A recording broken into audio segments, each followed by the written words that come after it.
Holman Illustrated Bible Dictionary. Let's take a look inside. All right, we just looked up black. Often used to denote the color of physical objects. Hair, Leviticus 13:31, verse 37, Song of Solomon 5:11. Notice what it says next. Skin. That's right. Skin, Job 30, verse 30. Song of Solomon, chapter 1, verse 5 and 6. Lamentations 4, verse 8. I want y'all to see that the scholars know that skin color is mentioned in the Bible. So anytime you hear Christians say, color's not in the Bible, black color especially, tell them to shut the hell up. They don't know what they're talking about. They support, these Christians that say such evil things support white supremacy. Listen good to what I'm saying. They support white supremacy. And I wanted to go down here. Black is also used figuratively to describe mourning. Job 30:28, Jeremiah 4:28, Jeremiah 8:21, Jeremiah 14:2. You know, Jeremiah 14:2 says, Judah mourneth, the gates thereof languish, they are black unto the ground. That black, notice the term figuratively. It means two things. Yes, it means mourning, but also means skin, meaning dark skin. How do I know that? I want you to take the lightest skinned black person you know. I just said it. The lightest skinned black person you know, and ask yourself a question. Do they call them white, black, or other? They call them black. But they're very high yellow. They're light skinned. They're called black. Why? Is it because their skin is as black as night? It's because our condition as a race, black is also used figuratively to describe mourning. Our race is in mourning. We're called the black race. So don't ever let nobody tell you that the word black is only talking about mourning. No, it's also talking about skin and mourning. 2 in 1. Because black is also used figuratively. All right. Now I'm in Roget's International Thesaurus. This is the 3rd edition. All right, let's go down. This is 1834. White eyes only, like Deacon Nathan says. Why white eyes only? Because in 1834, where were we? Slavery. These white people had us in hard bondage, captivity, slavery. 1834. So let's go inside this book and see what they say about black.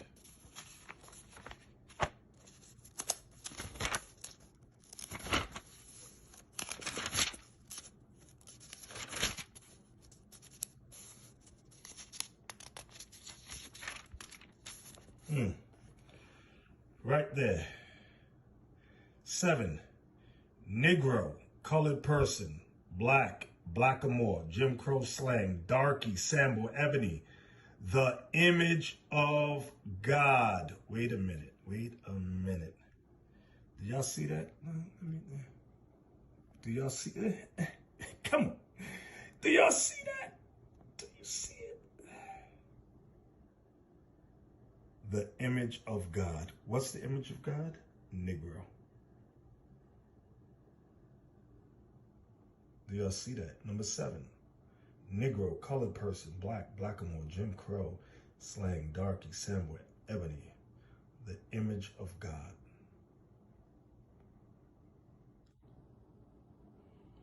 Early Spanish manuscript illumination. This is the book cover.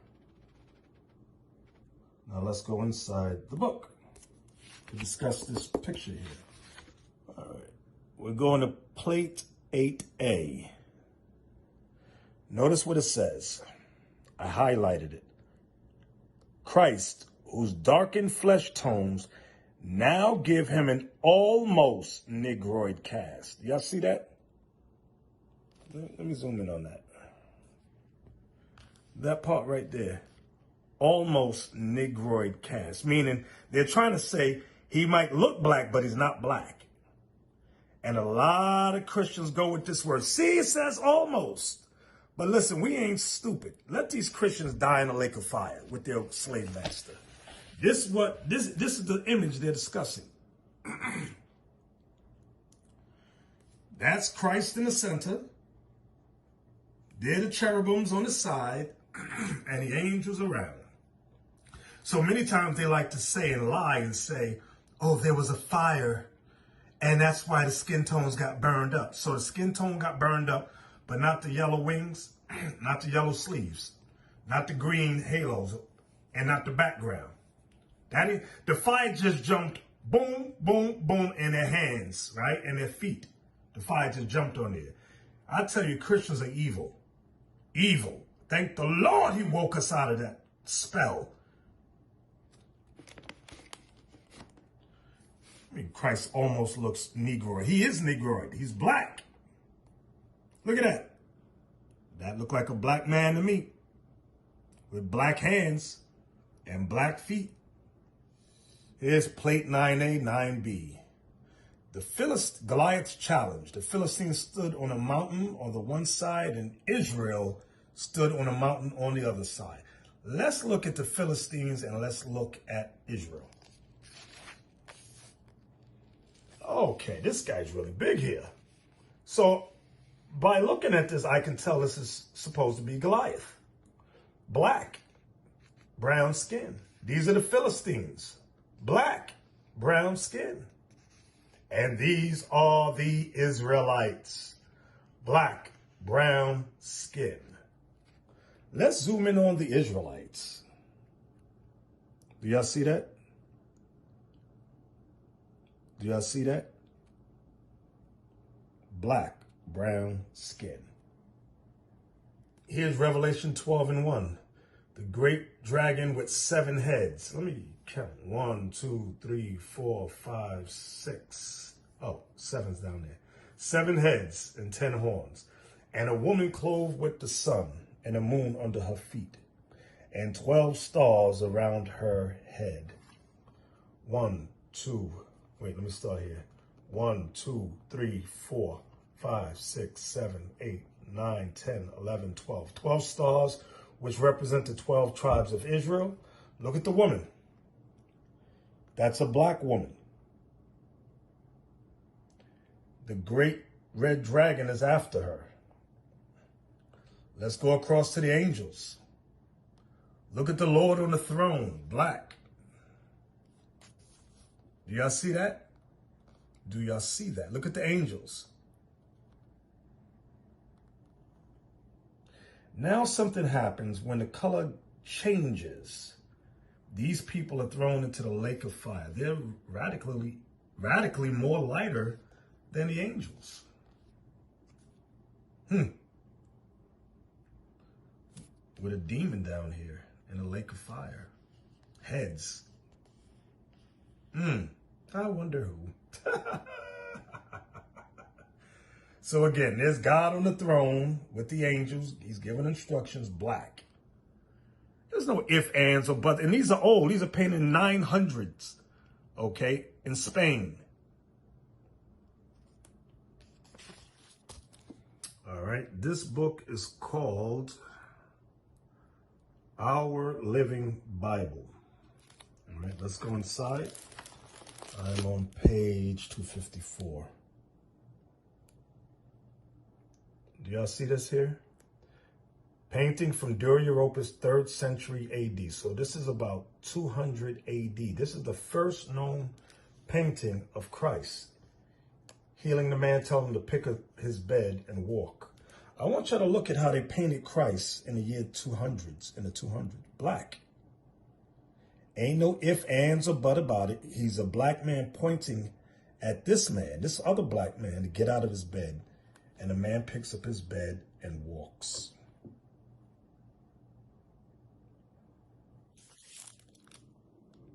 And made their lives bitter with hard service and mortar and brick. Here's a picture, a painting of the Israelites in captivity in Egypt. Painting from the tomb of Rekhmir, 15th century BC, before Christ. Everybody's black. The Israelites doing the hard labor are black. Here's one of Joseph. So Joseph found favor in his sight and attended him, and he made him overseer of his house. The blessing of the Lord was upon all that he had in house and field. Genesis 39:45. There's Joseph overseeing the workers in Egypt. Remember, Israel didn't come in yet. His brothers had not come in yet. Everybody's black. That's what I want y'all to see. Lest We Forget by Velma Maya Thomas. The Passage from Africa to Slavery and Emancipation. All right, let's take a look. I'm going to start here. This was before the invasion of the Europeans. Before Africa was theirs, she belonged to the black man. It was not until the 15th century when European powers entered Africa first for gold, then for slaves, that the face of Africa changed. Now, many books discuss the 15th century, which is in the 1400s. What actually occurred in this era? Well, let's take a look. I've got a book here entitled Critical Reviews. The Critical Review or Annals of Literature by a Society of Gentlemen. All righty, then. This was published in, I believe that's 1783.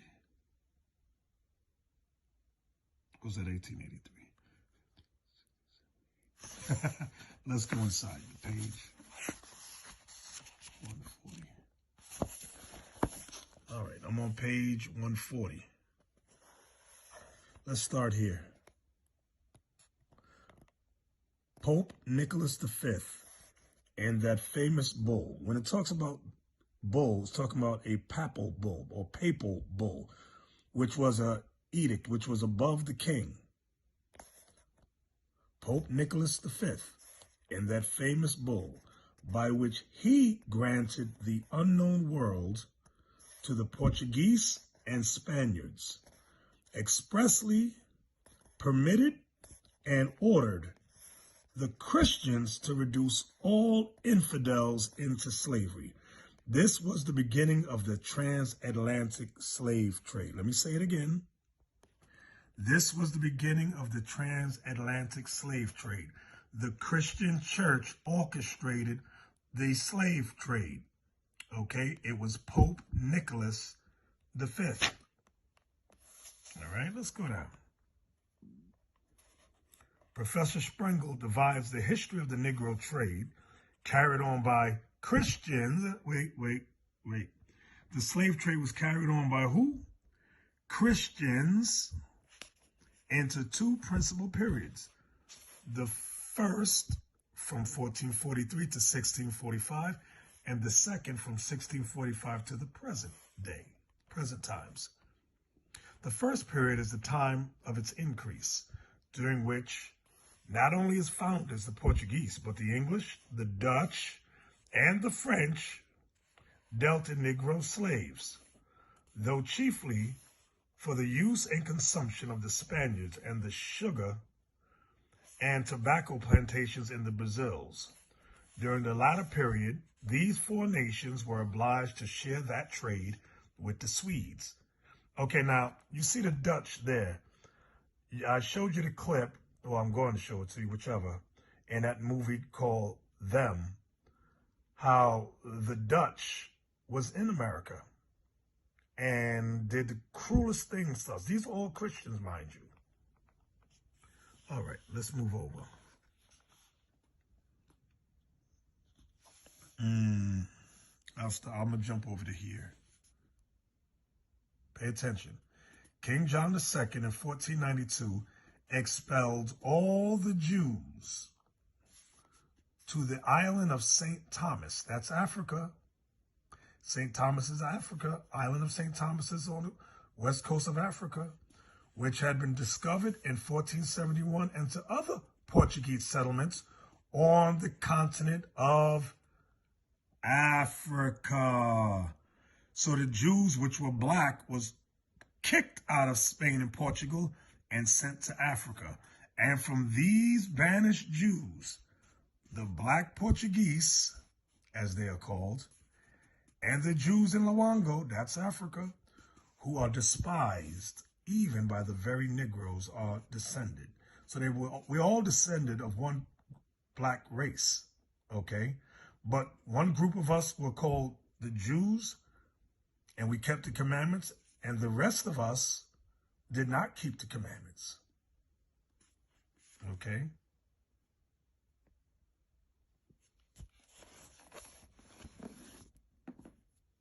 So now, let's go back here.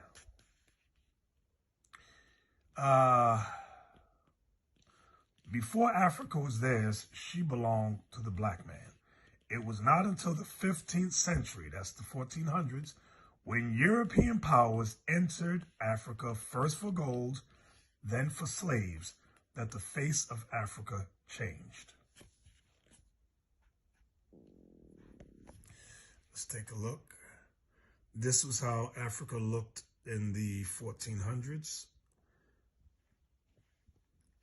Then later on, the face of Africa changed to this.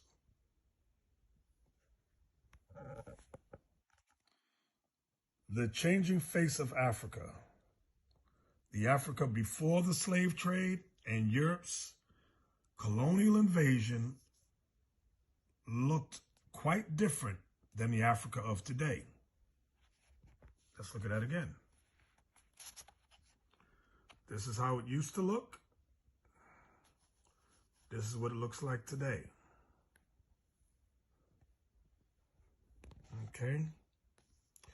This map of Africa circa 1450 shows some of the indigenous groups and original nation state boundaries.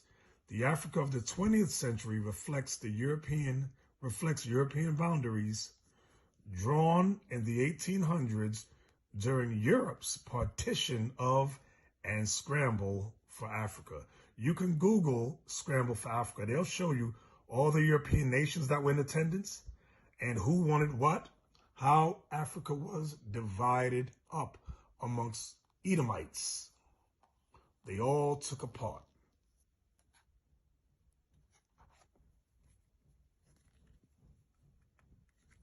The price of a man.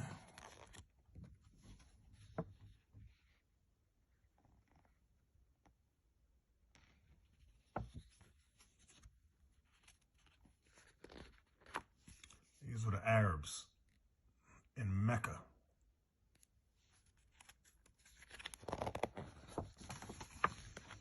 All right. Horrors of the Middle Passage.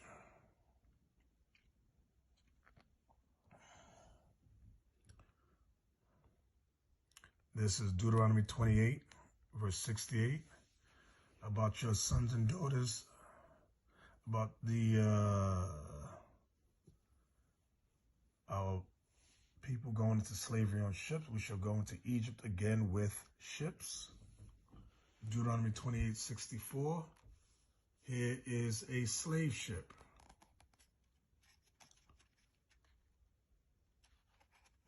Let's open it up. You see the bodies of men and women on this ship. This is Deuteronomy 28, verse 68. All right.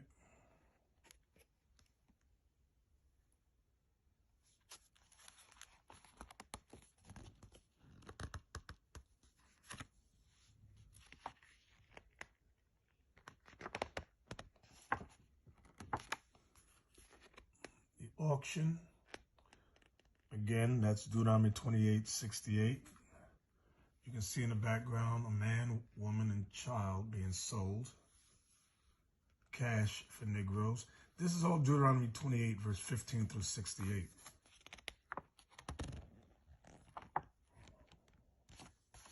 But there was something I saw. I want y'all to look at it.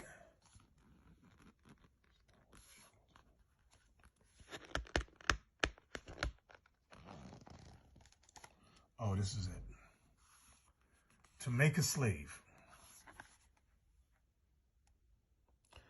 How does one become a slave? What is a process that turns a human being into a creature of self-hatred and self-doubt?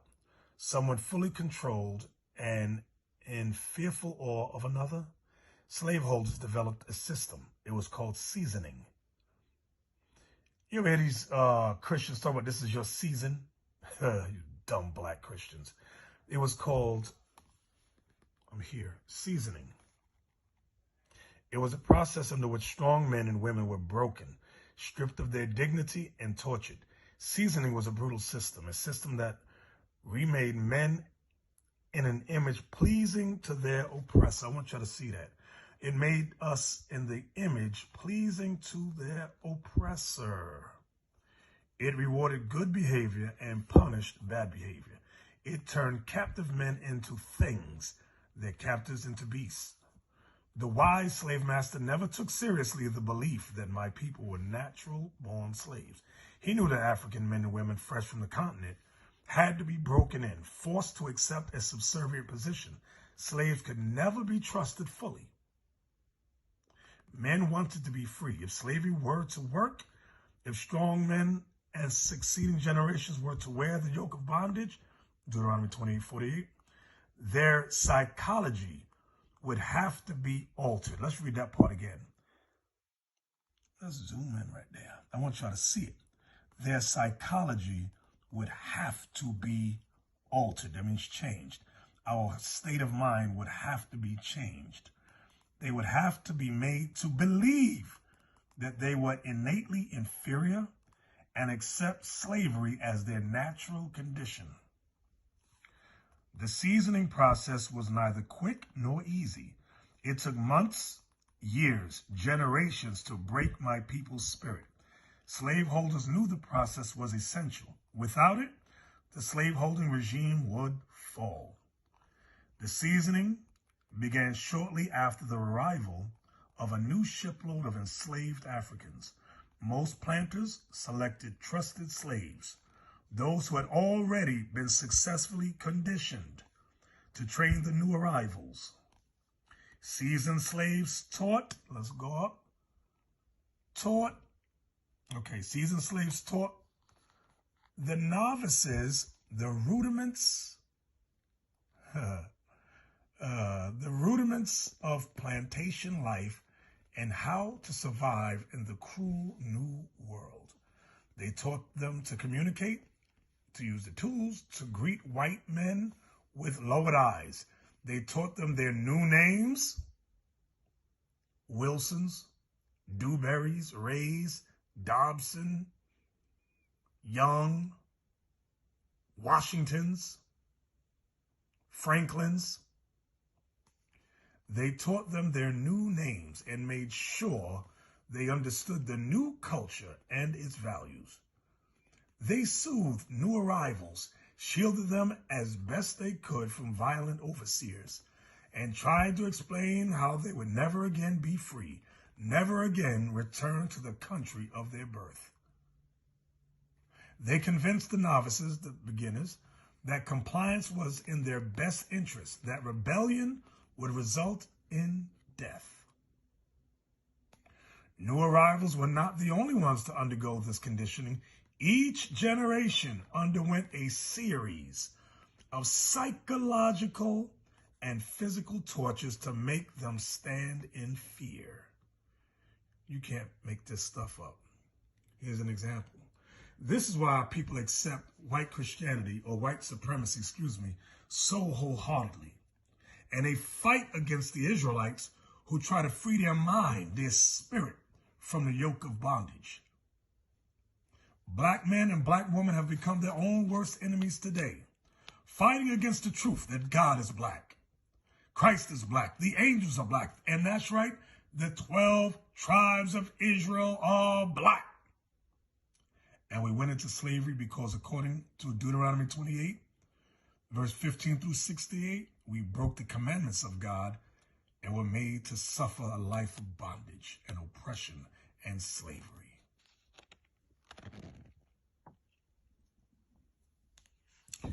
So this part here is good as well, breaking us from within, breaking our minds. And they have done an excellent job and continue to do so to this very day.